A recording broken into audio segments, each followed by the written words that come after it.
네, 스티븐 상한가 특이점으로 먼저 시작해 보도록 하겠습니다. 길고 길었던 연휴는 잘 보내고 오셨는지 모르겠습니다. 그래도 연휴가 끝나고 우리 시장이 오늘 그렇게 나쁘지 않은 움직임을 좀 보여줬고요. 거기에 좀 대대적으로 이야기를 나눠봐야 하는 것은 바로 B컷, 50bp 금리 인하가 일단 결정이 됐습니다. 향후 금리 인하는 조금 더 스무스하게 내려갈 것인지 아니면 50bp를 한 번 더 내릴 수도 있다라는 다양한 이야기를 좀 나오고 있는데 이 50bp, B컷, 이 현재 금리 인하는 어떤 시그널, 어떻게 해석을 해야 되는지에 대한 이야기 오늘 좀 준비되어 있습니다. 자, 함께 이야기 나눠볼 매니저부터 소개해 드리겠습니다. MBN골드 이가람, 조기준, 김웅태 매니저 나왔습니다. 어서 오세요. 네, 안녕하세요. 네. 자, 이가람 매니저님, 네. 추석 연휴는 잘 보내고 오셨습니까? 저는 아주 잘 지내왔습니다. 저는 지금 제 카메라 봤는데 살이 너무 쪘구나. 연휴 동안 정말 제가 많이 먹었구나라고 생각해서 좀 놀랐는데 이가람 매니저님 좀 그대로신 것 같아요. 저 지금 보고 순간 놀랐는데요. 네. 얼굴이 좀 부은 것 같은데 네. 이게 붓기인 건지 살이 찐 건지 모르겠습니다. 네. 주말 동안 좀 쉬는 동안 좀 많이 먹고 왔고요. 네. 많이 먹으면서 좀 잘 쉬고 왔으니까 아마 네. 또 제가 더 살찐 만큼 아마 증시도 더 좋게 풀리지 않을까라고 생각을 하고 있습니다. 네, 연휴 동안에 체력 보충을 확실하게 했기 때문에 앞으로의 활약에 대한 이야기도 좀 해보도록 하겠습니다. 조기준 매니저님은 연휴 잘 보내고 오셨습니까? 아니 잘 못 보냈습니다. 왜요? 이거는 너무 더워서? 그렇죠. 아니 추석 때 보면은 보름달을 구경하면서 야외에서 이렇게 바베큐를 가족끼리 그쵸. 했는데 맞죠. 숯불에다가 구우면서도 이렇게 땀을 흘리면서 고기를 먹어본 적이 처음이고 네, 맞아요. 저녁에 또 30도가 육박하는 온도가 처음 봤거든요. 그러니까 네. 밤에도 20도 초중반으로 가야 되는 가을 날씨임에도 불구하고 거의 여름인 29도, 30도까지 올라가는 걸 보고 에어컨을 계속 켜고 잤던 것 같고 네. 근데 뭐 서울 와서도 계속 그렇게 더위가 있는데 곧 이제 우리나라도 결국에는 2계절로 동남아 날씨처럼 그러니까요. 여름과 겨울만 있지 않을까라는 심히 우려스럽습니다. 네. 진짜 추석 내내 보니까 거의 체감 온도가 한낮에는 거의 40도까지 올라가더라고요. 그러다 보니까 야외 활동도 진짜 힘들었고 야 이렇게 추석에 더웠던 날이 있었나라고 좀 생각이 들더라고요. 김웅태 매니저님은 어디 뭐 지방으로 갔다 오셨어요? 아니면 서울에 계셨나요? 저는 서울에 있었고요. 어제 우리 가족들, 부모님들 모시고 이제 청와대를 한번 갔다 왔습니다. 청와대 너무 더웠겠는데요. 네, 청와대를 여행 갔다 왔는데 아니, 저는 한번 갔다 왔는데 보니까는 왜 이렇게 좋은 곳을 놔두고 밖에 나갔을까? 라고 이제 좀 생각이 되더라고요. 네. 그래서 이거 내가 다시 제가 만약에 정치계를 입문하면 다시 청와대로 돌아가야겠다. 네. 그런 생각을 잠깐 좀 했는데 또 짤막하게 또 생각하다 보니까는 청와대를 나오신 분들이 교도소를 한번 다녀오셨더라고요. 그래서 청와대는 들어갈 곳이 못 되는구나 라고 생각을 좀 했습니다. 알겠습니다. 다 이제 연휴 동안에 다 또 행복한 시간 가족들과 또 보내고 오셨기 때문에 재충전해서 이제 또 제대로 달려보도록 하겠습니다. 자, 연휴가 끝나고 돌아온 시장, 오늘 시장은 좀 어땠는지 이가람 매니저님 먼저 한 줄 평 들어볼까요?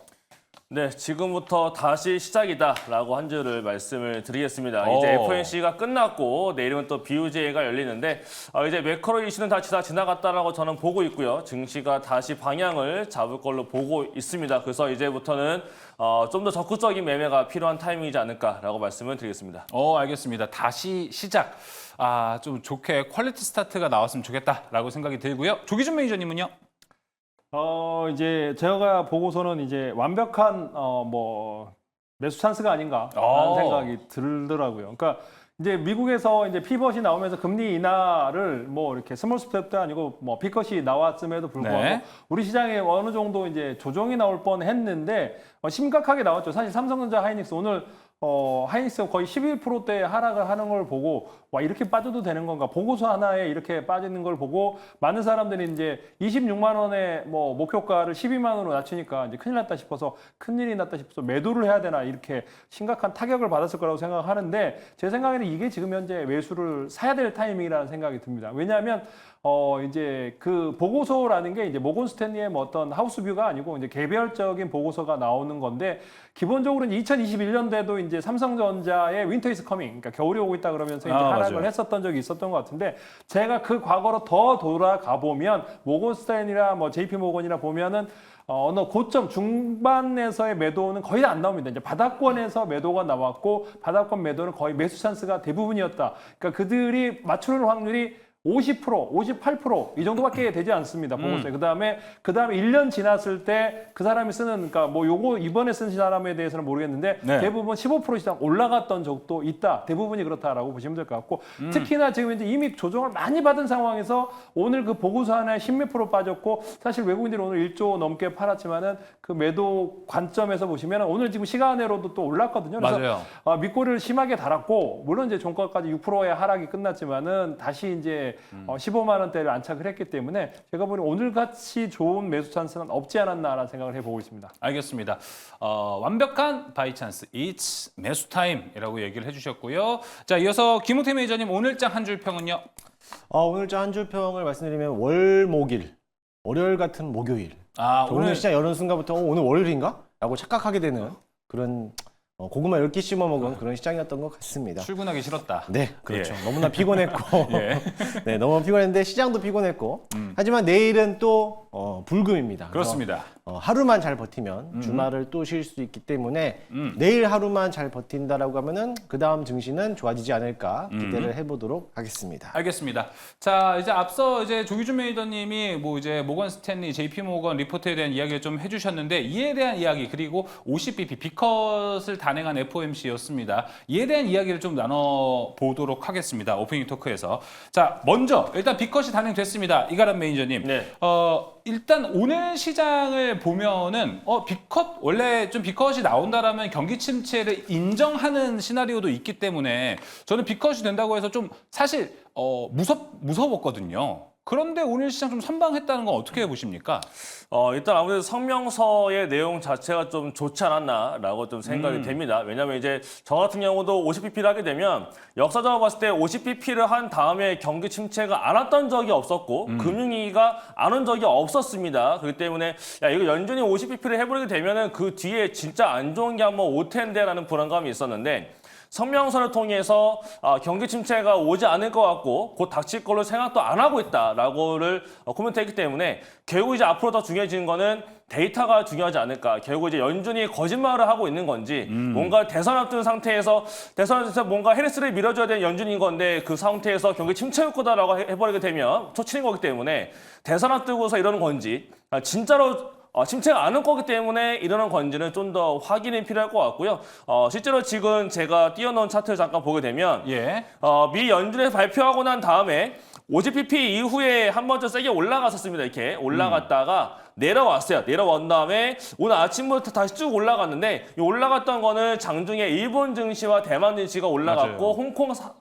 홍콩까지 올라갔습니다. 물론 우리만 못 갔고 다 올라갔는데 이게 이런 거는 약간 아시아장에 대한 흐름 때문에 올라갔다라고 볼 수가 있을 것 같고요. 일단 어저께 미국장에서는 뭔가 큰 그림이 나타나지 않았다라는 점. 그렇다는 얘기는 오늘부터의 흐름이 중요하거든요. 그러니까 FOMC 끝났기 때문에 바로 반영대 시키면서 방향 잡아서 바로 올라가기보다 보통은 얘네들도 장 마감 때쯤에 나오는 발표이기 때문에 하루 종일 고민을 합니다. 자면서도 생각하고 있고 꿈속에서 생각하면서 이게 맞는 건가 아닌 건가 그래서 생각하는 건데 그러고 출근하는 게 이제 오늘 아침인 거죠. 이제 한국 시간 오늘 밤인 건데 네. 이제 와가지고 이제 아마 할 겁니다. 매매도 할 거냐 팔 거냐 이걸 이제 오늘만 놓고 보는 게 아니고 내일까지 할 거라는 거죠. 보통은 2거래 정도를 지나가고 난 다음에 그 다음 진짜 방향을 잡는 게 미증시입니다. 그래서 오늘 밤과 내일 밤이 상당히 중요하겠고 다음 주 월요일 날이 굉장히 중요할 것 같은데 내일 BOJ에는 크게 문제 없을 것 같다라고 생각 들고 있고요.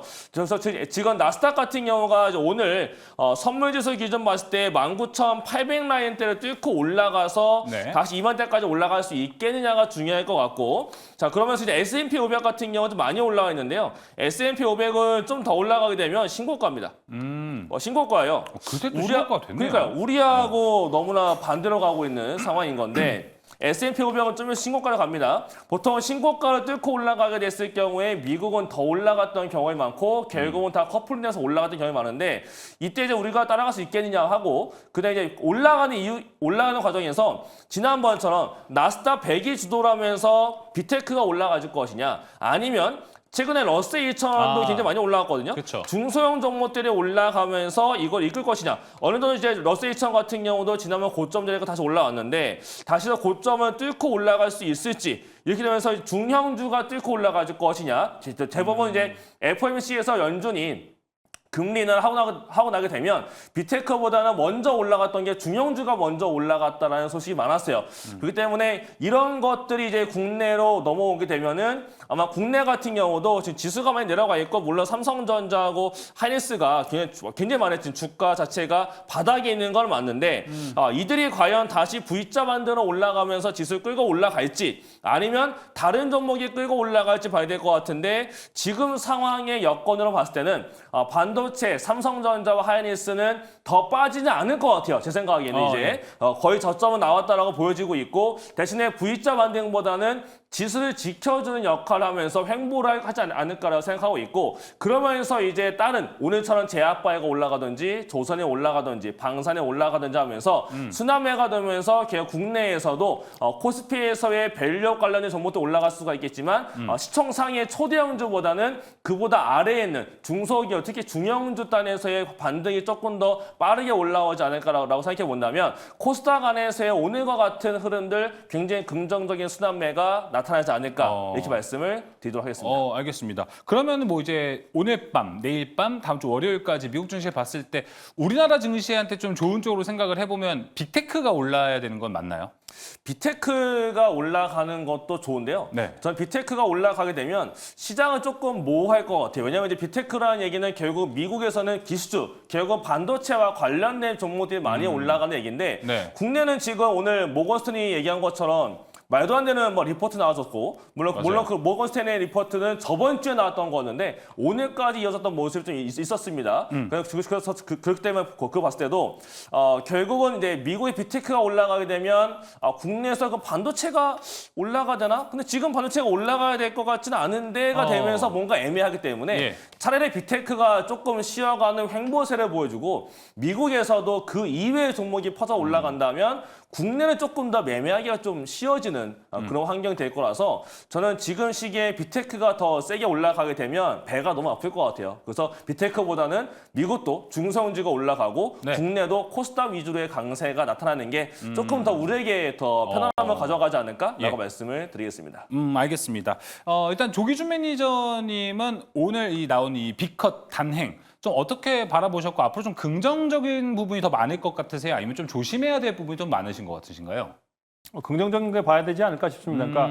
그러니까 이제 뭐 파월의 의장이 얘기를 했잖아요. 올해 연말에 4.5 금리, 그러니까요. 그다음에 내년에 3.5라는 거는 그러니까 뭐 과도하게 금리 인하를 하지 않을 거니까 걱정하지 마라. 그러니까 그다음에 지금 경기 침체가 오고 있는 게 아니다라고 얘기를 했기 때문에 그러면서 이제 완만한 금리 인하 기조로 가겠다. 그러니까 방향을 선회했다라는 거에 초점을 맞춰야 될 것 같고 우리 시장이 오늘도 약간은 조정이 나왔던 게 이제 외국인들의 매도가 거센데 지금 현재 우리가 쉬어가는 월요일 날 엔화가 140엔대가 잠깐 무너졌거든요. 그러면서 오늘 뭐 143엔까지 올라갔는데 오늘 뭐 이제 BOJ가 이제 내일 나오더라도 금리를 이제 1%까지 올린다고 하는데 지금 0.25에서 이제 아예 이번에 올려버렸으면 좋겠는데 이번에 안 올릴 가능성이 높다고 하는데 차라리 이번에 0.5로 올려버리면 오늘 지금 현재 1조 2천억 정도를 팔았는데 지금 현재 자 보면은 제가 한 달 8월 1일부터 보면 9조를 정도 매도를 했습니다. 지금 네, 현재 맞아요. 보시면 자, 이렇게 해서 8조 8천억을 매도를 했거든요. 그래서 8조 8천억을 한 달 동안 이렇게 쭉 팔았고, 이 파는 과정에서 지금 현재 어떤 거를 가장 많이 팔았냐면은, 지금 현재 이제 그런데 중요한 거는, 여기 보시면 삼성전자와 하이닉스를 1조 3천억을 팔았습니다. 거의. 삼성전자 팔았는데 그러면 올해 1월부터 보시면 이제 8월부터는 아까 9조 정도를 팔았는데 지금 현재 상황에 봤을 때 지금 현재 보시면 15조 정도를 지금 현재 매수를 하고 있거든요. 그러니까 25조, 뭐 24, 5조로 샀다가 지금 이제 8조에서 9조 정도를 팔았을 뿐이다라는 측면으로 보시면 되겠습니다. 아직까지 매수가 있고 지금 이제 엔캐리 트레이드 관련해서 지금 청산이 나오고 있는 상황에서 이제 이번에 금리 BOJ가 이제 어떻게 영향을 미치냐 해서 그게 이제 마무리 수순 오늘 뭐 모건 스탠리가 목표가 12만 원으로 하향을 하면서 이제 하락하는 측면도 있지만 그러니까요. 금리가 아까 얘기했는데 BOJ가 지금 현재 아까 환율 오늘 월요일 날 140원이 잠깐 무너진 거랑 지금 현재 이렇게 공격적으로 좀 청산하고 있는 금액 때문에 그렇다. 그러니까 얼마까지 남았는지는 알 수 없으나 아까 올해 산 15조를 그러니까 지금 현재 24조에서 좀 전부 다 청산할지는 볼 수는 없지만 제가 생각했을 때 이제 삼성전자가 54% 올해 시작했을 때 54%였거든요. 그래서 올해 시작했던 그 시점까지는 아마 약간은 조정이 나올 거다 생각을 하고 있고 지금 현재에 봤을 때 외국인 지분이라든가 이런 거에 착안을 해보면 네. 충분히 많이 빠지지 않았나 생각해서 삼성전자와 하이닉스의 조정 국면이 거의 마무리 수순에 있다. 오늘 아까 밑꼬리 달고 올라오는 것도 그렇고 네. 지금 현재 삼성전자의 이제 비중이 오늘 54.66입니다. 그러니까 내일 또 1조 정도 팔면 54% 초반까지 가는 거고 그래서 지금 현재 54% 정도를 제가 보기에는 이제 마지막 마지노선이 아닐까라는 생각을 해보고 있습니다. 예, 알겠습니다. 자, 채팅창 몇 개 좀 읽고 넘어가 보도록 하겠습니다. 먼저 영호김님께서도 아까 이제 김웅태 매니저님한테 반도체 뷰 어떠냐라고 꼭 물어봐달라라고 저한테 얘기를 해주셨고요. 그 외에도 지금 채팅창의 의견이 오늘 반도체를 샀어야 되는 날이었나? 라는 여러 가지 좀 의견들이 있습니다. 오늘 뭐 모건 스탠리의 리포트가 나오면서 전반적으로 좀 떨어진 건 있는데 그런데 오늘 좀 모건 스탠리 리포트를 보고 리포트를 보고 좀 이거 억가 아니냐라는 이야기도 좀 많더라고요. 오늘 좀 이거 어떻게 보셨나요? 제가 지난주에 소신 네. 발언을 했는데 괜히 소신 발언을 한 것 같습니다. 소신 발언 11월까지 반도체를 보지 않겠다. 네. 네. 아무래도 이제 너무 빠르게 납폭이 커다 보니까 괜히 시청자한테 욕먹는 거 아닌가. 예. 어쨌든 간에 삼성전자가 아마 시청자분들이 삼성전자 SK 하이닉스를 지금 매수해도 되는 건가 아니면 오늘 반도체를 샀어야 되는 건가라고 보여주는데 앞서 우리 조기주 매니저께서는 오늘은 한마디가 완벽한 바이 찬스라고 했는데 네. 저는 내일이 완벽한 셀 찬스라고도 보고 있습니다. 이거 하루 만에 이렇게 내일. 예. 네. 근데 좀 그렇기 궁금한 때문에 게 올해 연말까지도 반도체를 계속 세릴 것 같아 생각이 듭니다. 과연 매수를 언제 얘기를 할지. 저는 4분기 저는 완벽하게 제가 딱 알고 있는 기준으로서 저는 팩트만 보고 얘기하기 때문에 네. 엔비디아에는 블랙웰 출시하기 전까지는 반도체 절대 안 살 겁니다. 출시 이후는 좀 뭔가 다르다. 네, 제가 그때 지난주도 완벽하게 저는 말씀드렸기 때문에 제 소신대로 맞아요. 올라가더라도 저는 안 살 거고 네. 출시하고 나서부터 그러고 그거에 대한 흐름도가 지켜보고 나왔을 때 그때 사도 지금 사는 것보다 싸게 사지 않을까라고 생각하기 네. 때문에 저는 그렇게 보고 있고요. 일단 삼성전자 주가를 잠깐 조금 차트만 보고 말씀드릴게요. 왜냐면은 이가라 매니저님이랑 조기주 매니저께서 반도체 워낙 잘 알고 계시고 거기에 대해서 또 시야가 너무 좋기 때문에 그것보다 저는 그냥 차트로 기술적인 분석만 놓고 말씀을 드리도록 하겠습니다.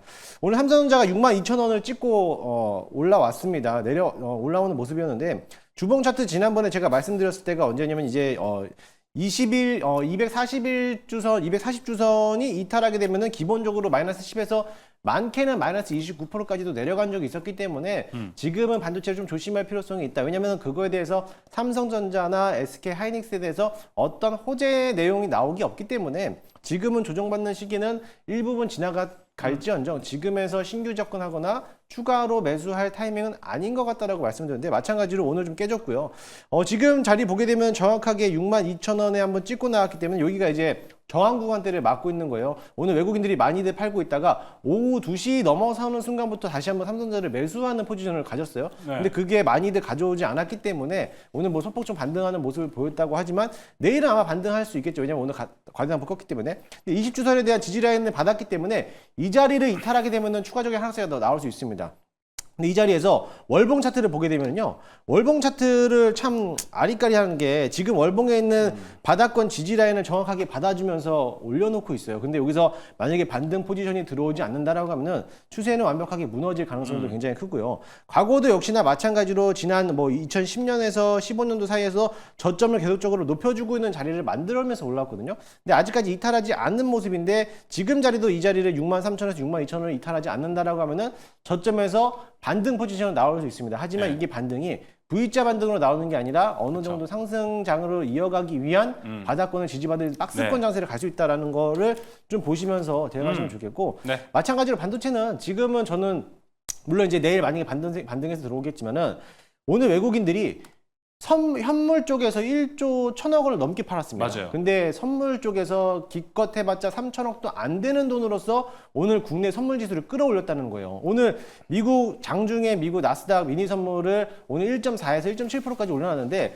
그때 올라갔을 때 우리나라 국내 지수하고 같이 끌어올렸어요. 그러면은 이게 현물에서는 이 정도에 대한 매도를 포지션을 가지고 있는데 과연 선물 이 3천억도 안 되는 금액으로서 지수를 방어해주고 끌어당긴다? 이거는 뭔가에 대한 시장에 대한 속임수일 가능성이 굉장히 크다. 오늘 이 ELW 콜옵션과 풋 배팅도 개인들만 콜 배팅을 하더라고요. 거기에 대해서 사실 시장은 정답을 주지 않거든요. 특히나 외국인들이. 그렇게 됐을 때 내일장에서 내일 오전장에 갭 띄우고 또다시 한번 밀어내릴 수도 있다. 그거를 좀 조심해서 대응하시면 좋지 않을까. 그래도 뭐 돌다리도 두들고 건너라듯이 맞아요. 네. 굳이 내리막장에서 매수 포인트보다는 뭐 기껏해서 반등해서 올라와봤자 갑자기 삼성전자가 10% 이상 급등하지 않을 맞아요, 거니까 맞아요. 거기서 본다면은 조금 더 지켜보고 뭐 한 발짝 늦는다고 하더라도 그 수익률에 그게 차이는 없을 겁니다. 그러니까 천천히 대응하셔도 좋을 것 같다라고 저는 개인적으로 말씀드리겠습니다. 네, 지금 전반적으로 바닥권에 있는 건 맞는데 지금 매수를 한다고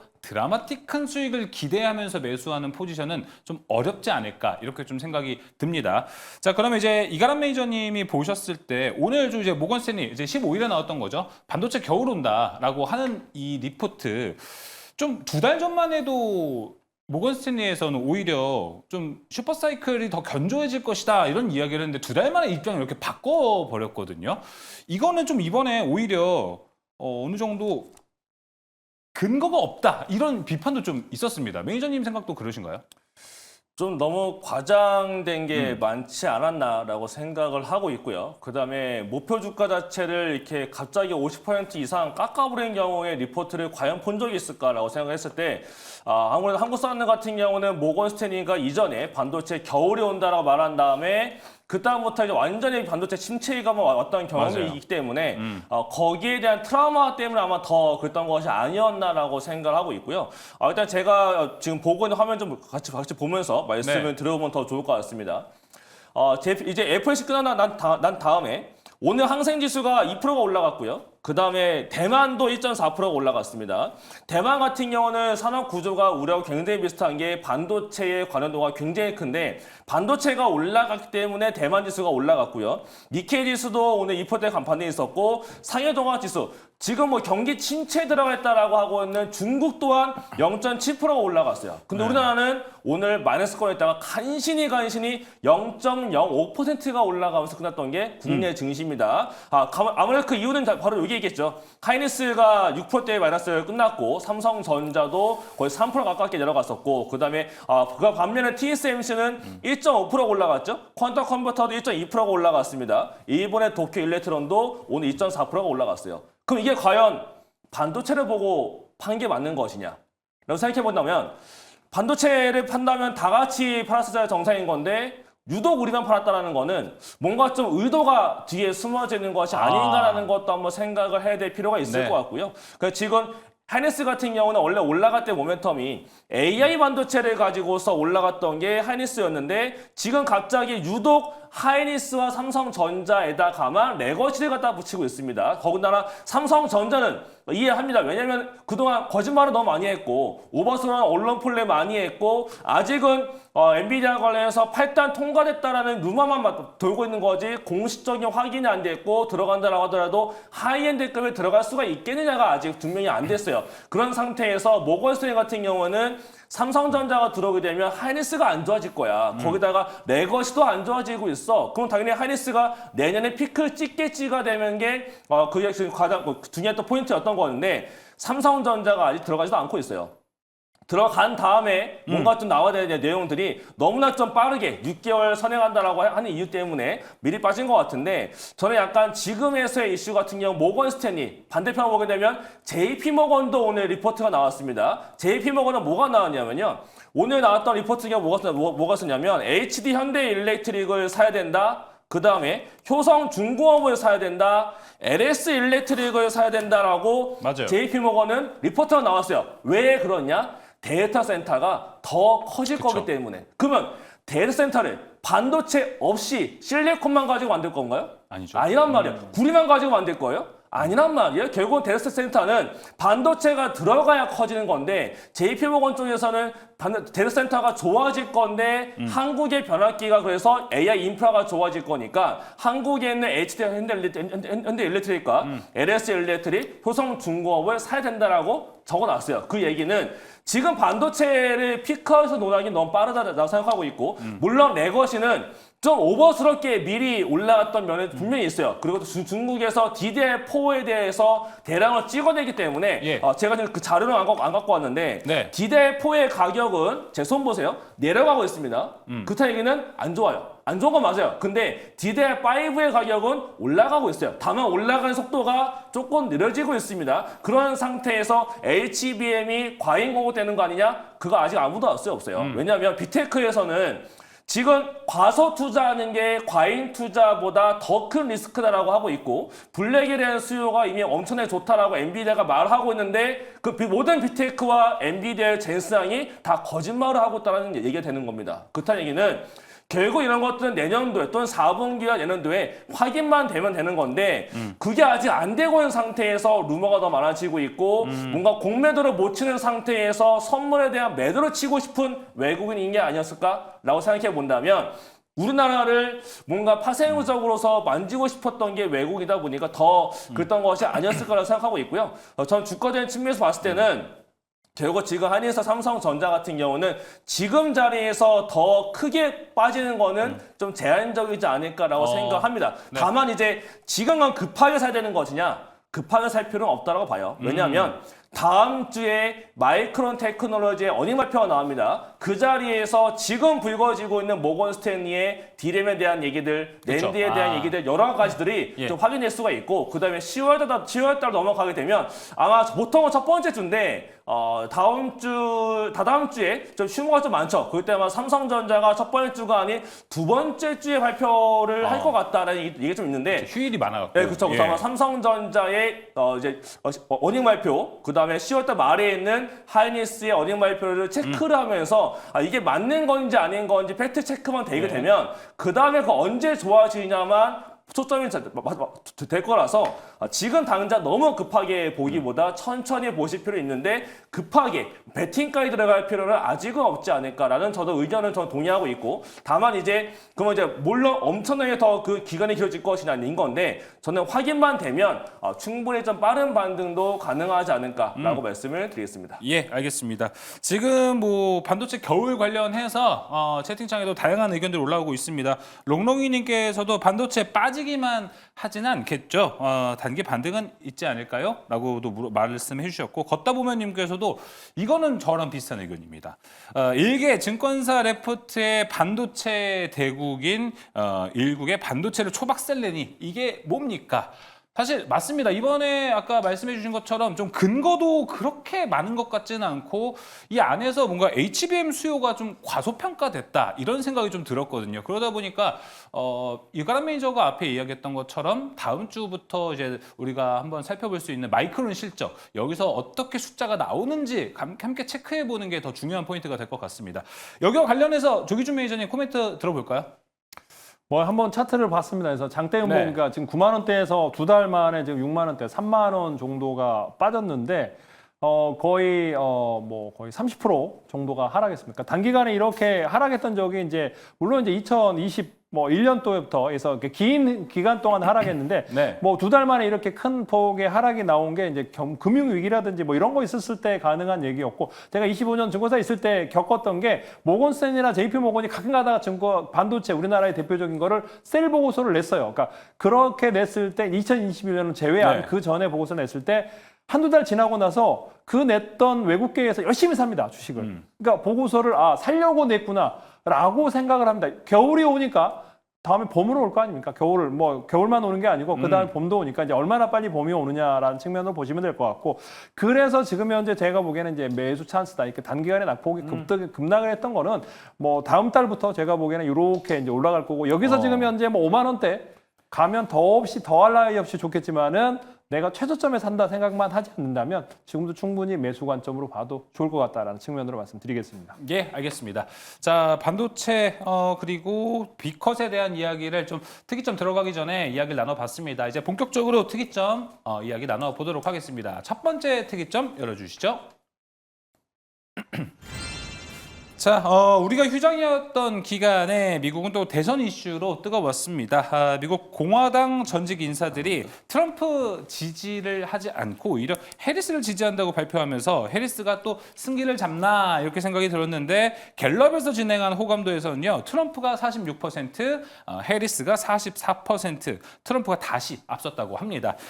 이제 9월 FOMC 지나갔고요. 11월에 있을 미국 대선을 본다면 여기로 또 이제 수급이 몰려갈 것이고 여기에 대한 이벤트, 우리 좀 어떻게 전략을 가져가야 하는지 이야기를 좀 나눠보도록 하겠습니다. 먼저 이가람 매니저님이 보셨을 때는 지금부터 11월까지는 여기에 좀 집중해도 괜찮지 않을까 생각이 들긴 해요. 저는 이미 집중을 하고 네. 있다라고 저번 주에 말씀을 드렸었고, 저는 그래서 뭐 CS 윈드를 좋게 본다라고도 지난주에 한번 말씀을 드린 적이 있었는데, 그게 오늘까지 좀 이어진 모습이지 않나 생각하고 있고요. 이제는 뭔가 조금 해리스 쪽으로 좀 많이 올라가고 있는 상태이기 때문에 결국 신재생 에너지들은 조금 이제 실적 발표를 앞두고서 더 올라가지 않을까라고 좀 그렇죠. 생각하고 있고, 그다음에 시장은 제가 봤을 때 결국 그냥 종목장이 더 이어지지 않을까라고 생각을 하고 있어요. 물론 이제 업종 지수로 봤을 때는 코스피 지수가 이전에 개발생에 있었던 2,700대 자리가 있거든요. 2,700대 자리까지는 한번 올라가는 게 맞지 않을까라고 생각도 일단 하고 있는데, 그 과정에서 결국은 그냥 종목 장세가 더 나타날 거기 때문에 결국 트럼프와 해리스와 관련된 종목들도 있고, 그거 이외에도 뭐 조선이라든지 제약부라든지 약간 이런 주도주들이 좀 나타나주고 있는 상태이기 때문에 전 지금 상태에서 물론 해리스 플레이가 더 맞다라고 생각하고 있습니다. 저는 그 때문에 항상 그 CS 윈드를 많이 강조를 드리고 있었고요. 예. 그 또한 이제 CS 윈드 오늘까지 올라가준 모습이 있는데, 요것 또한 좀 빨리 올라가는 모습이 좀 있는 것 같아요. 저는 그래서 해리스 플레이 너무 그쪽 치장기보다도 그냥 수급 상황들 보시면서 그냥 수급 플레이로 종목장 플레이로 보시는 게 가장 옳지 않을까라고 말씀을 드리겠습니다. 네, 종목 장세 플레이 이야기를 좀 해주셨습니다. 김우태 매니저님이라면 좀 어떤 전략, 어디를 좀 보고 계십니까? 저도 뭐 개별 종목들 위주로 좀 대응하면 좋지 않을까. 물론 이제 앞으로 이제 대선이 이제 한 달 조금 넘었는데요. 그 안에 그 지지율이 상승하고 있는 후보자 관련된 종목들의 수혜를 또 많이 받지 네. 않을까라고 보고 있기 때문에 그렇게 가볍게 좀 넘겨보시면 좋지 않을까라고 보고 있고요. 이거를 좀 뭐 나는 이 미대선에서 수혜를 좀 크게 볼 수 있을 거다라고 기대를 하신 분들도 많으시겠지만은 끌고 가는 장세보다는 그때그때 좀 수익을 챙겨가면서 다시 한번 재집하는 그런 경향을 좀 보시면 좋을 것 같아요. 왜냐하면 네. 같은 섹터 내에서도 이게 같은 섹터지만은 오늘은 풍력이 같고 또 엊그저께는 또 태양광이 같고 이렇게 또 희비가 엇갈리는 또 장이가 나오다 보니까는요. 그때마다 수익을 챙기면은 또 챙겼다가 또 다시 한번 또 갈아타서 또 종목을 또 저점에서 매수할 수 있는 게 나올 수 있다라고 보여주고요. 어제는 수익권이었는데 오늘은 마이너스 끝난 경우도 대부분이에요. 그렇기 때문에 그 수익이 나왔을 때는 좀 챙겨가는 전략으로 좀 보시면 될 것 같습니다. 저도 그래서 지난주 금요일 날 이제 추석 연휴 전에 제가 이제 금요일 날 이제 금양 그린 파워를 이제 수익을 실현하고 나서부터 종가 때 SDN 이제를 샀거든요. 근데 네. 오늘 아침 SDN이 장 초반에 10% 이상 급등하더라고요. 그래서 다행스럽게도 수익을 챙겨서 나왔는데 그러고 나서 또 다시 한번 또 신재생 에너지를 또 한번 갈아탔어요. 예. 그렇기 때문에 그런 식으로서 좀 대응하시는 게 어떨까? 왜냐면은 어차피 이런 테마성이 짙은 종목들은 어차피 우리가 비중을 크게 싣고 가는 게 아니기 때문에 짤막하게 소액이라도 수익을 내고 있다라고 하면은 거기서 좀 수익을 챙겨가는 구도로 보시면 좋을 거 보이고요. 지금 해리스와 트럼프에 대한 지지율이 각 주마다 다릅니다. 어느 곳에서는 또 해리스가 지지율이 역전했다는 현상이 나오고 있고 또 어느 곳에서는 또 트럼프가 지지율이 또 상승하고 있다라고 보이는데 예. 아마 그 대선 토론회 이후에 또 다시 한번 트럼프에 대한 총격 사건이 또 일어났잖아요. 그게 좀 무리수가 되지 않았나. 오히려 역효과가 예. 트럼프 쪽에 발생하면서 그로 인해서 반사익으로서 해리스가 지지율이 상승하다 보니까는 최근에 지난 금요일과 오늘 시장에서도 제약바이오라든지 신재생에너지들의 수급이 강하면서 좀 주가를 좀 상승을 나타내지 않았나라고 보고 있기 때문에 오로서 저도 이제 지금 시장에서는 이제 저도 이제 포트에는 선거 관련된 종목들을 한두 종목을 담아냈는데 지금 시점에서도 충분히 관련된 업종들을 좀 감안해도 네. 나쁘지 않다라고 좀 보고 있습니다. 예, 알겠습니다. 조기준 매니저님 지금 이제 채팅창에는 태양광보다는 풍력을 보자. 태양광은 중국에 밀린다. 뭐 이런 이야기도 같이 올라오고 있는데 조기준 매니저님도 좀 신재생으로 집중을 좀 하고 계신가요? 네, 저는 뭐 저저번부터 9월 초부터 변압기 주 사라라고 네. 말씀을 드렸고 변압기 관련해서 실적이 그러니까 오늘 이제 보고서가 뭐 JP 모건에서 나왔지 모르지만은 지금 현재 상황에서 외국인들이 계속적으로 매수를 했거든요. 변압기 관련주들은 하락을 함에도 불구하고 외국인은 계속 매수했고 또 하나는 실적이 그만큼 1, 2분기 좋았고 3분기도 어닝 서프라이즈가 나올 가능성이 높아 보인다라고 보시면 될 것 같아요. 그래서 그 전기 들어가는 판과 더불어 구리 가격이 안정적이기 때문에 지금 마진 스프레드가 계속적으로 늘어나고 있거든요. 그러면 1, 2분기도 실적이 지금 작년에 지금 현재 산일전기 같은 경우는 작년에 영업이익을 반기에 벌써 채웠기 때문에 지금 이제 이 마진 스프레드가 늘어나면 뭐 일진전기라 재룡전기라든가 이런 쪽에 지금 실적이 더 좋을 거고 산일전기도 그렇고 수급이 좋아지고 있군요. 예. 굉장히 수급이 이제 외국인들 기관들이 계속적으로 사고 있다라는 측면도 보시면 될 것 같아요. 그래서 해리스든 트럼프든 제가 2016년대 그때 힐러리 클린턴 뭐 이렇게 90대 뭐 10 이제 그런 보고서를 보고서 이제 굉장히 이제 민주당 관련해 힐러리 관련 주들을 믿고 이제 어느 정도 안심했는데 오픈했을 때 정말 충격이었거든요. 그래서 정치 관련해서 예단하지 말자. 어떻게 될지 모른다. 이제 살아있는 생물처럼 이제 변화무쌍하기 맞아요. 때문에 유연하게 흐르자라고 보면 될 것 같고 그런 쪽에 너무 풀베팅을 하는 건 좋은 것 같지는 않다. 정신 건강에 굉장히 해롭도록 한두 달을 굉장히 정신에 이제 헤맸던 기억이 납니다. 그래서 지금도 마찬가지고 지금 해리스가 우세하지만 또 언제든지 또 역전될 수 있는 거고 예. 어떤 일이 벌어질지 모르는 게 정치다. 우리나라도 마찬가지고 네. 전 세계가 마찬가지이기 때문에 그런 상황에서도 이제 어떤 양쪽에 이제 걸치는 종목과 기관 수급과 외국인 수급 꾸준히 들어오면서 실적이 뒷받침되는 종목은 누가 됐든 올라갈 거라는 거죠. 그래서 지금 이제 아까 얘기했는데 태양광 관련 주는 지금 이제 약간 중국에 밀릴 수도 있지만 중요한 게 또 그게 누가 되든 보면 중국산 관련해서 규제를 할 거고 지금 한국의 태양광주들이 약세 국면이기 때문에 어느 정도 몇 종목들만 실적이 뒷받침되면서 턴어라운드 하는 종목을 사면 좋을 것 같고 저는 해상풍력 관련주가 더 좋아 보이긴 합니다. 그렇지만은 주가의 모멘텀은 또 모르는 거기 때문에 신재생 쪽으로도 전반적으로도 태양광과 풍력을 걸치는 같이 하는 종목과 거기에다가 뭐 저희가 변압기 얘기했더니 피카츄가 피카츄 기준이라고 얘기하시는 분도 있었던 것 같은데 저는 변압기 지금 현재도 더 올랐고 전고점까지도 올라갈 수 있는 종목이다라고 말씀을 드리겠습니다. 알겠습니다. 그럼 종목으로 압축해 볼까요? 저는 지금 현재 SK 오션 플랜트가 지금 현재 보시면은 연기금이 지금 현재 한 달 동안 47만 주를 샀거든요. 그래서 47만 주를 매수를 했음에도 불구하고 외국인들이 이제 팔았다가 매수를 합니다. 그래서 SK 오션 플랜트가 우상향을 하면서 바닥권에 조금씩 올라갑니다. 그래서 지금 현재 상승세 사모펀드와 연기금과 그 다음에 이제 외국인들이 그러니까 해상풍력 이게 대만 수주가 나올 가능성이 높고 또 하나는 지금 실적이 턴어라운드 할 거다라는 측면으로 우리나라의 동남권 산안권에서 지금 현재 모멘텀이 나올 가능성이 높거든요. 지금 정부에서 이제 원전주 계속 밀고 있지만은 산업자원부 통해서 지금 현재 해상풍력 관련해서 지금 수주 모멘텀이 곧 있습니다. 신한우이 발전 관련과 더불어 여러 가지 있으니까 그거 참고해 오시면 좋을 것 같고요.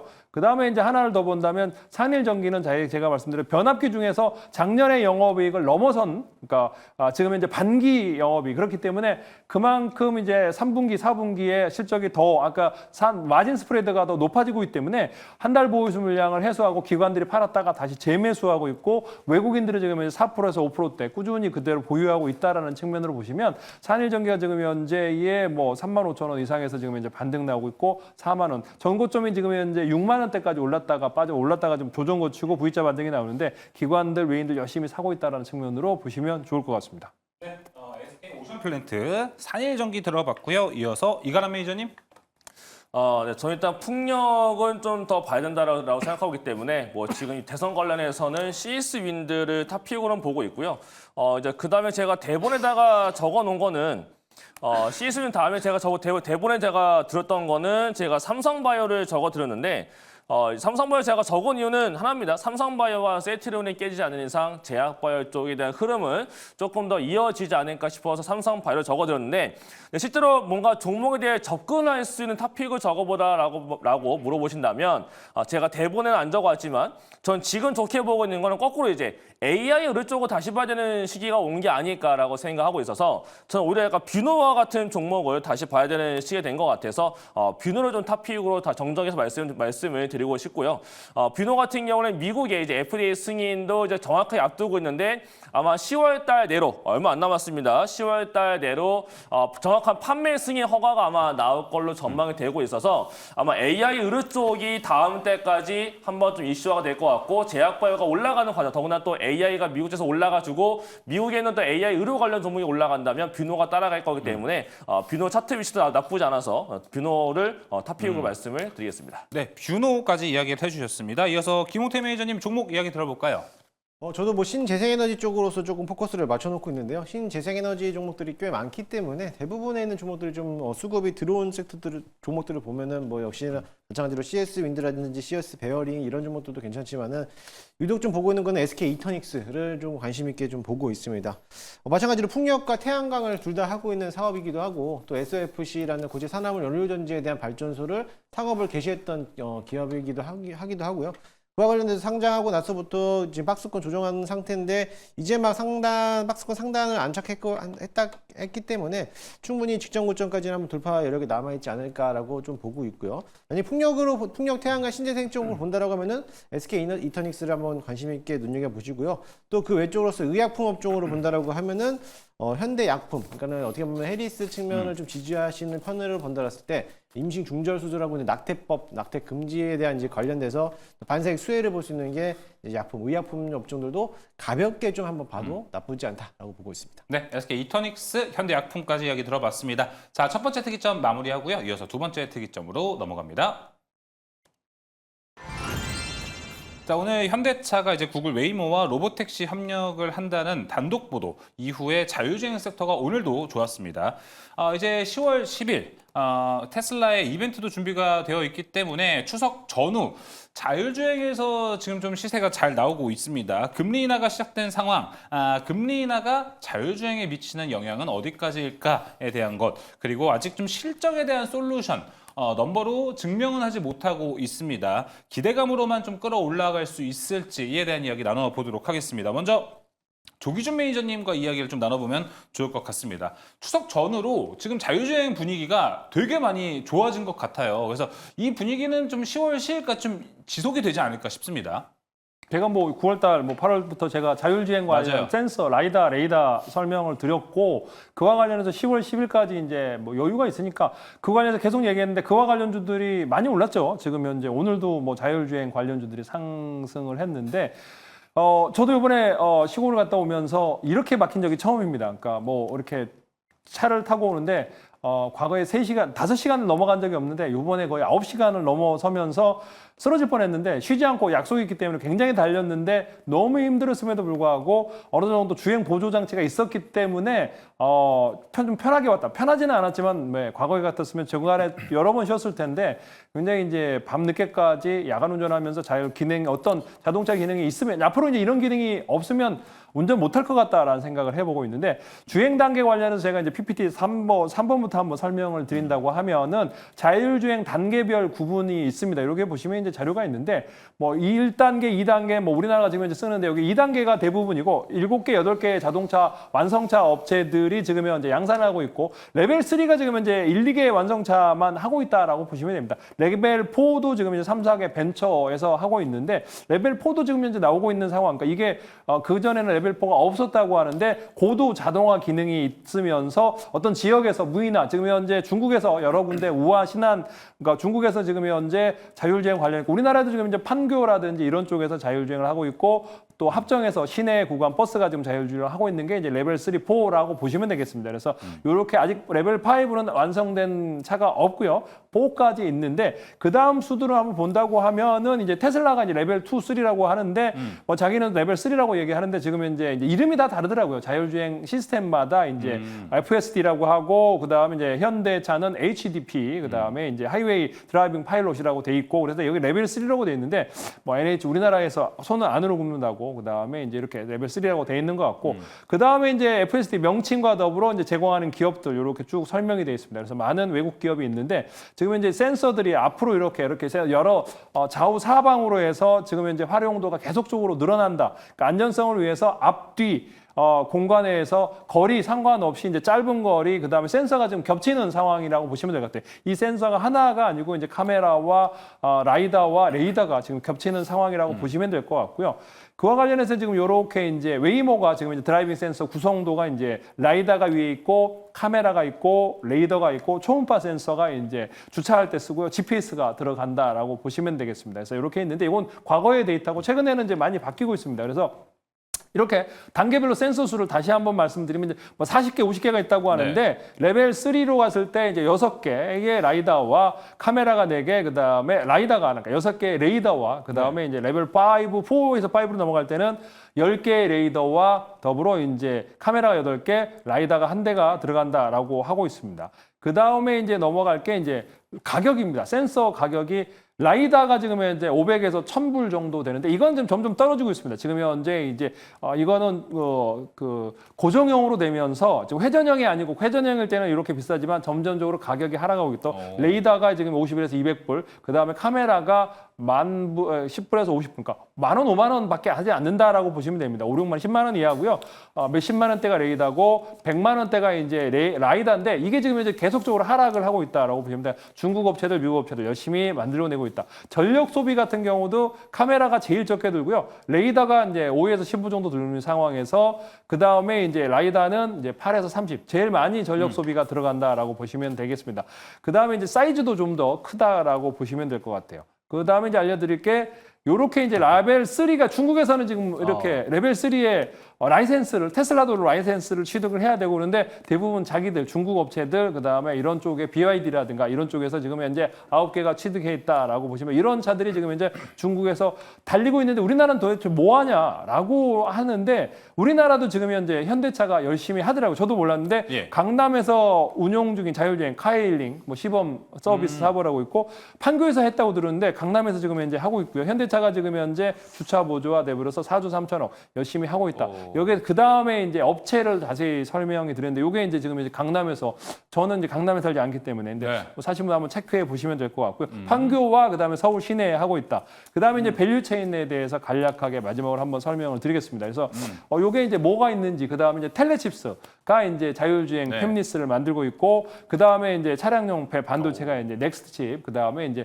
퓨런티가 카메라 모듈, 그 다음에 스마트 레이더가 레이더 모듈, 그 다음에 라이다는 SOS 랩을 하고 있다라고 보시면 좋을 것 같습니다. 네, 알겠습니다. 밸류체인까지 한번 쫙 조기준 매니저가 훑어줬습니다. 자, 그러면은 지금 자율주행이 되게 분위기가 좋은 상태입니다. 근데 이럴 때 한번 단순하게 생각을 한번 해보면 금리나 OCPP, B컷이 단행이 됐습니다.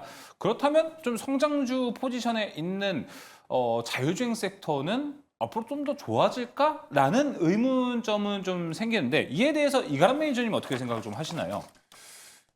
글쎄요. 자율주행 어제 같은 경우 보니까 뭐 포드가 올라갔었고 GM도 올라갔었고 미국에서 완성차가 좀 올라갔었거든요. 물론 국내에서는 이제 웨이모 이슈와 같이 붙으면서 오늘도 기아와 즉 그 외의 자동차가 올라가 준 것 같은데 네.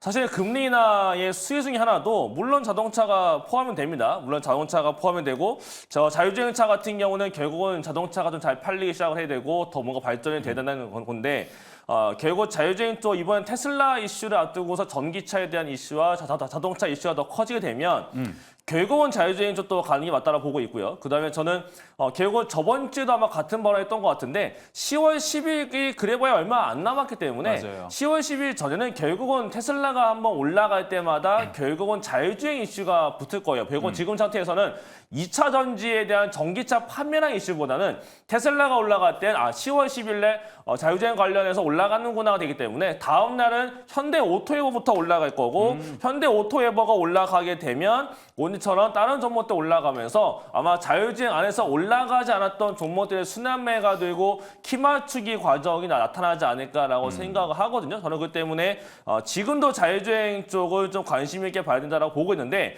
물론 자율주행 쪽이 최고점 많이 올라주긴 했습니다. 오늘 같은 경우도 현대 오토에버가 바닥으로부터 많이 올라와서 다시 박스권 상단까지 거의 다 올라온 상태에 있고 추가적으로 아마 올라가게 되면 야 이거 사야 되는 건가라고 생각이 들다가도 앞에 지금 다 쌓여지는 물량 자체가 있기 때문에 조금 눌리면 사볼까라는 생각 아마 할 수가 있을 것 같고요. 그 다음에 오늘부터 많이 올라왔던 종목들 같은 경우에도 지금 잠깐 보게 되면 뭐 지금 테마 쪽에서 라이쿰이라는 종목도 있었고 네. 그거 이외에도 많은 자율주행 관련 테마들이 좀 올라갔었는데 결국 10월 10일 전에 한번 올라갈 때 사기보다 좀 눌려져 내려오는 상태에서 보신다면 전 자율주행은 충분히 가능하다고 보고 있고 만약에 이번에 물린다라고 하더라도 10월 10일 전에는 어쨌든 간에 한 번은 도이게 되어져 있다라고 봤을 때 결국 테슬라 이슈를 한번 좀 활용을 해보는 게 맞지 않을까 이렇게 말씀을 드리겠습니다. 예, 알겠습니다. 자, 그러면 김웅태 매니저님 보셨을 때 분위기가 좋은 자율주행 이 영향으로 자동차 완성차라든지 2차 전지 쪽에도 조금 훈풍을 불어 넣어줄 수 있는 이벤트라고 보십니까? 아니면 자율주행만 일단 좀 좋을 거라고 보십니까? 자율주행만 좋을 것 같습니다. 네, 2차 전지랑은 별개라고 보고요. 일단은 뭐 2차 전지나 전기차가 많이 팔려야지 자율주행이 조금 더 부각이 받을 건데 자율주행이 잘 간다고 해서 전기차가 판매되는 건 아니거든요. 왜냐하면 자율주행은 판매 대수와 무관하고 기술력을 바탕으로서 어느 정도 기업에 대한 반응을 할 것인가에 대한 놓고 보는 거기 때문에 PC가 잘 팔린다고 반도체가 좋은 건 아니잖아요. 그 마찬가지로 자율주행도 그 안해성에서 기술력 부각으로 인한 시장에 대한 움직임이지 전기차와 뭐 2차 전지에 대한 부품과는 전혀 무관하게 좀 보시면 좋을 것 같습니다. 알겠습니다. 자, 그럼 이 안에서 뭐 자율주행을 본다면 어떤 종목이 가장 좋을지 김웅태 매니저님 종목 압축 먼저 들어볼게요. 네, 오늘은 뭐 다 올라왔기 때문에 네. 조금 안 올라왔던 종목이었으면 지난번에 말씀드렸던 모바일 어플라이언스. 네, 그 종목이 이제 레이더 영상 기록을 이제 제공하는 기업이기 때문에 물론 이제 지난 과거에서 BMW에도 한번 납품하는 이력도 있고 앞으로도 뭐 꾸준하게 납품하고 있는데 지난번에도 말씀을 드렸을 거예요. 차트 흐름 자체가 차트 한 번만 띄워주시면요. 네. 마찬가지로 추세는 아직은 좀 무너지고 있는 모습이에요. 저점을 계속적으로 내려놓고 있고 고점도 내려놓고 있는 상태이기 때문에 만약에 이 자리에서 2,000원을 내려간다라고 하면은 그냥 아예 뒤도 보지 말고 종목은 배제시켜놓고 보라고 했는데 오늘 장에서 좀 상승하는 모습을 보였다라고 하면은 다시 한번 직전 고점 매물벽들이 쌓여있는 3,000원까지 그래도 한 20% 정도는 한 번 더 올라가지 않을까. 그 와중에 스마트 레이더 시스템이라든지 네. DY라든지 퓨런티 이런 정보도 올라갈 때 모바일 어플라이언스는 아직 못 갔거든요. 그러면 후발주로서 뒤늦게 따라갈 수 있다. 그럼 단기적으로 그래도 한 10에서 20% 정도는 수익을 가져가지 않을까 보고는 있습니다. 후발주 관점에서 모바일 어플라이언스 이야기했고요. 이어서 조기준 매니저님 종목 한번 들어보고 싶습니다. 저는 일단 뭐 가장 실적이 뒷받침되는 건 모트렉스입니다. 그래서 모트렉스가 지금 현재 바닥권에서 올라갔고요. 그래서 이 종목을 한번 살펴보시면 좋을 것 같다라는 측면으로 말씀드리겠고 그 다음에 제가 SOS랩을 지속적으로 말씀드린 게 라이다 관련인데 요게 지금 현재 오늘 그러니까 외국인들이 한 30만 주 있는데 오늘 25만 주를 팔면서 못 올라가죠. 다른 오늘 레이더 관련해서 자율주행주들이 다 프론티어부터 해서 모두 올라갔는데 SOS만 못 올라가서 좀 서운할 수 있는데 제가 보기에는 어제 최근에 기관 투신권의 매수가 있었고 최근에 오늘 이제 뭐 외국인들이 이제 다 팔았고요. 이제 다 없습니다. 거의 남아있지 않는 상황이기 때문에 SOS를 살펴보시면 될 것 같고요. 그 다음에 이제 스마트 레이더, 라이다는 SOS랩, 그 다음에 레이더는 스마트 레이더 시스템, 4D 이미지 레이더를 하고 있는 과거에 열심히 작년에 올 초까지도 제가 스마트 레이더를 열심히 말씀드렸던 것 같은데 지금은 좀 바뀌었는데 오늘은 스마트만 많이 올라간 것 같습니다. 네, 알겠습니다. 자, 이어서 이가람 매니저님 종목 들어보겠습니다. 네, 저는 일단 무거운 거에서 하나를 골라본다면 전 당연히 현대 오토에버가 먼저 가야 된다는 보고 있기 때문에 현대 오토에버가 일단 탑이고요. 그 다음에 저는 자율주행은 완전 테마성을 봅니다. 저는 그래서 테마성으로만 접근해 본다면 시총이 좀 작으면서 굉장히 가볍게 움직였고 이전에 많이 올라갔다가 최근 좀 쉬고 있는 종목이 있는데 라이콤이라고 있습니다. 라이콤이라는 종목은 이제 라이다 업체한테 레이저를 지금 납품하는 업체가 될 것 같은데 그것 통해서 자율주행 쪽으로 엮여져 있는 상태가 있고 차트를 보더라도 지난번에 지금 연초부터 해서 굉장히 많이 올라갔던 종목인 건데 지금 주가도 쉬고 있어요. 쉬고 있는 상태에서 최근 자꾸 자율주행 얘기가 나올 때마다 올라가고 내려가고 반복하고 있는데 계속 올라가고 내려가고 하고 있는데 주가가 안 깨집니다. 그 탱이는 한 번은 좀 튀지 않을까라고 봤을 때 결국 자율주행 쪽 테마가 움직일 때 지난번에 원래 1등이었던 라이콤이 다시 한번 1등 역할을 할 수 있지 않을까 이렇게 말씀을 드리겠습니다. 네, 현대 오토에버 라이콤 이야기 들어봤습니다. 자, 두 번째 특이점 여기서 마무리해 보도록 하겠고요. 이어서 세 번째 특이점으로 넘어가 보겠습니다. 자, 오늘 고려아연이 6%대 오르면서 70만 원 선도 뚫어냈습니다. 이렇게 되면 이 MBK 파트너스가 고려아연을 공개 매수한다고 했는데 이거 좀 부담스러운 가격까지 가는 건 아닐까? 이렇게 좀 관심이 쏠리고 있는데요. 한편으로 지금 본업과 무관한 투자다. 혹은 악의적 의혹이라는 공방전도 좀 이어지고 있는데 자, 고려아연과 영풍정밀 같은 종목들은 현재 이슈로 좀 접근해 볼 만한지 한다면 어떤 종목으로 한번 해보는 게 좋을지에 대한 이야기를 좀 나눠보도록 하겠습니다. 김용태 매니저님은 좀 이 이슈와 관련해서 지금 뭔가 적극적으로 투자를 해도 된다고 보십니까? 아니면 이것 조금 먼저 지나간 버스다라고 보십니까? 저는 지나간 버스라고 보면 될 것 같아요. 내부적인 사안이었기 때문에 내부적으로서 수익을 받았던 거지. 이거 장중 전날에 사지 못한 사람들은 어차피 24%까지 올라간 상태에서 이제 막 사고 있는 자리이기 그쵸. 때문에 굳이 이런 자리에 따라갈 필요가 있을까라고 생각이 되고요.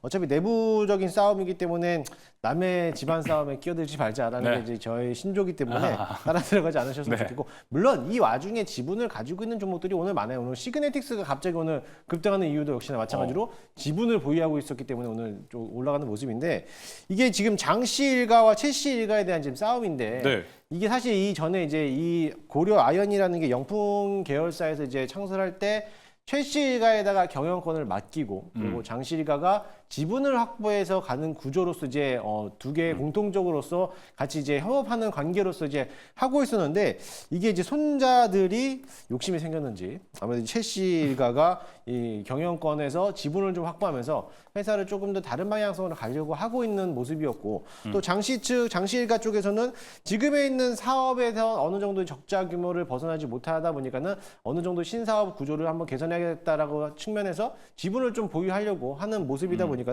이 두 집안에 대한 싸움이 나올 수밖에 없는 건데, 사실 이렇게 따지고 본다면 현재까지 지분에서는 최씨보다는 장씨 일가 쪽에 대한 지분이 조금 더 적습니다. 왜냐면은 경영 지분 확보를 위해서 이제 사모펀드를 통해 가지고 지분 확보를 더 공개 매수를 하겠다라고 해서 지분 확보를 하는 거는 당연히 이 장시일가 쪽에서는 그 합당한 논리가 될 수가 있는 거고, 또 그렇게 봤을 때 최씨일가에서는 내가 경영하기 위해서 내가 지분이 없더라도 이가 지분이 넘어가게 된다라고 하면 내가 하고 있는 사업에 대한 차질이 생길 수 있기 때문에 경영권의 침해를 받을 수 있는 모습이 될 수 있다. 그리고 만약에 이게 지금 MBK 파트너스에게 넘어간다라고 하면은 당연히 사모펀드는 수익 구조 개선 면에서 이게 만약에 적자 기업에서 더 좋은 기업으로서 또 이윤을 남길 수 있다라고 하면 해외에도 팔 수도 있다라는 이제 우려 때문에 이런 분쟁 싸움이라고 있는데, 일단 그거는 이제 회사 측면에서 보는 거고 우리가 지분 싸움 때문에 이 주가를 살 수는 없다라고 봐요. 그렇기 때문에 이것도 단발성으로서 끝날 가능성도 굉장히 크고, 이미 한번 주가가 올라왔기 때문에 네.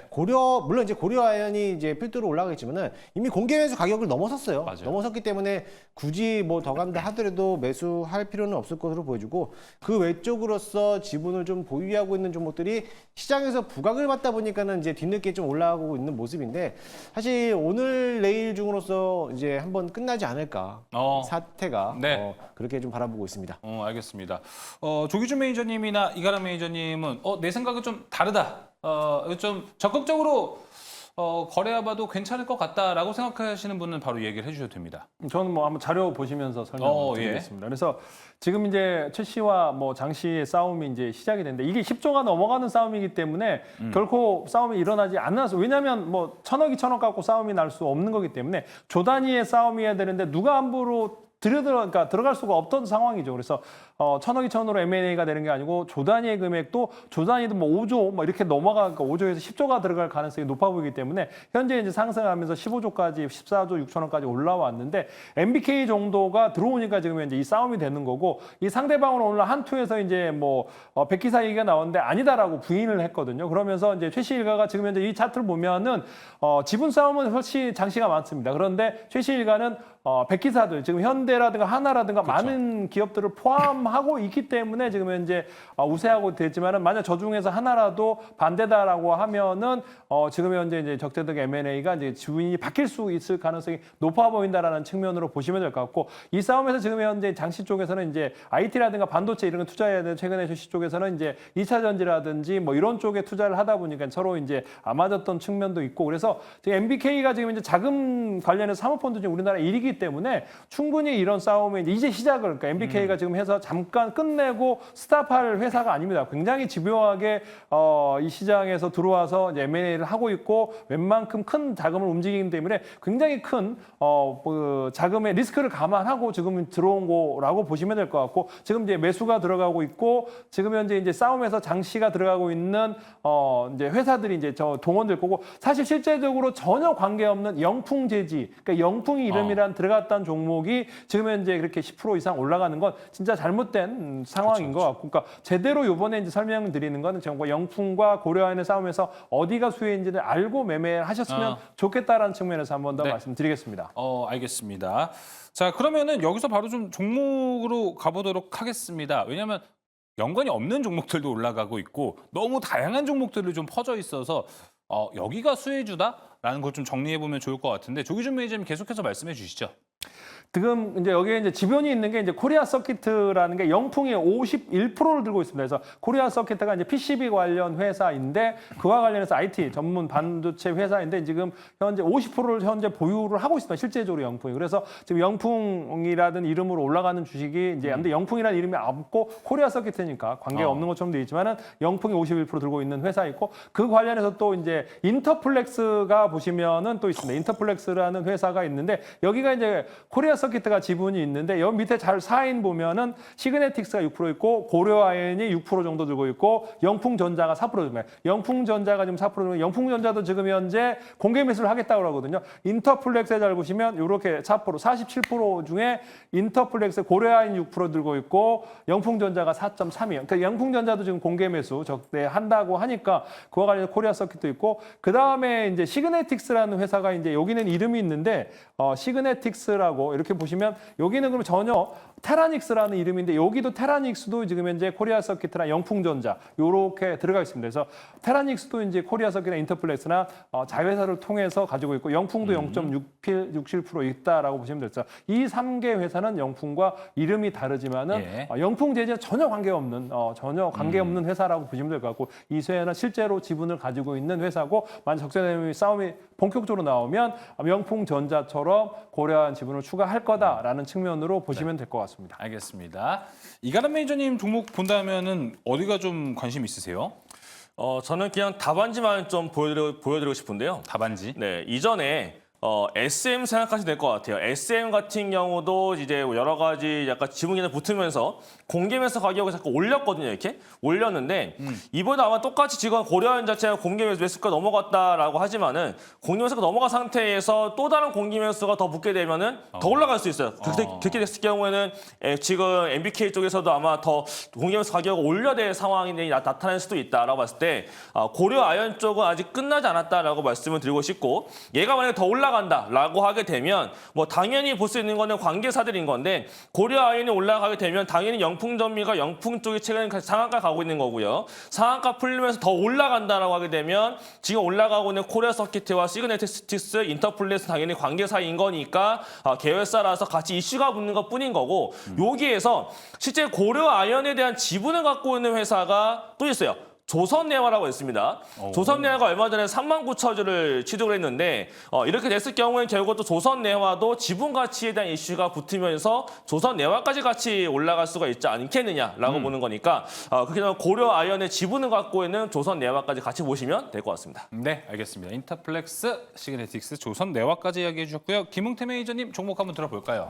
저도 좀 전에 이가람 매니저님께서 말씀하신 SM 그거 보면서 12만 원에서 15만 원 지분했을 때 26%가 넘어갔기 때문에 산다면은 고려 아이언 사야죠. 산다면은 67만 원에서 그쵸, 지금 72만 원 넘어가고 있는데 이게 공개 매수 가격이 더 상승해서 올라간다라고 하면은 뭐 80만 원까지도 갈 수 있는데 지금 자리에서 대비한다면 뭐 10에서 15% 정도 갈 수 있지 않을까. 그런데 종목이 많으니까 네. 저는 사지 않겠습니다. 알겠습니다. 종목만 관심 있다면 봐라. 하지만 나는 사지 않는다라고 이야기했습니다. 자, 그럼 이제 오늘 세 가지 특이점 이야기 모두 나눠봤는데 이 외에도 매니저들과 함께 소통할 수 있는 곳이 또 있습니다. 이가람 매니저님, 무료 방송 어떤 주제가 좀 준비되어 있으십니까? 제가 봤을 때 시장은 굉장히 간단합니다. 그래서 제가 보는 포인트가 있기 때문에 이 포인트만 보시면 아마 시장 쉽게 보실 거라고 생각을 합니다. 네, 간단하게 하나의 포인트에 집중하자. 그 포인트 궁금하시면 이가람 매니저 무료 방송 가보시면 좋을 것 같습니다. 자, 이어서 조기준 매니저님. 저는 뭐 최근에 이제 비만도 얘기했고 뭐 자율주행도 얘기했는데 자율주행에 대해서 한 번 더 설명을 드리고 영풍 관련해서 조금 그러니까 자세한 얘기를 알고 싶으면 10시 10분에 조기준 검색하고 들어오시면 되겠습니다. 네, 조기준 매니저의 무료 방송 준비되어 있습니다. 이어서 김용태 매니저님은요?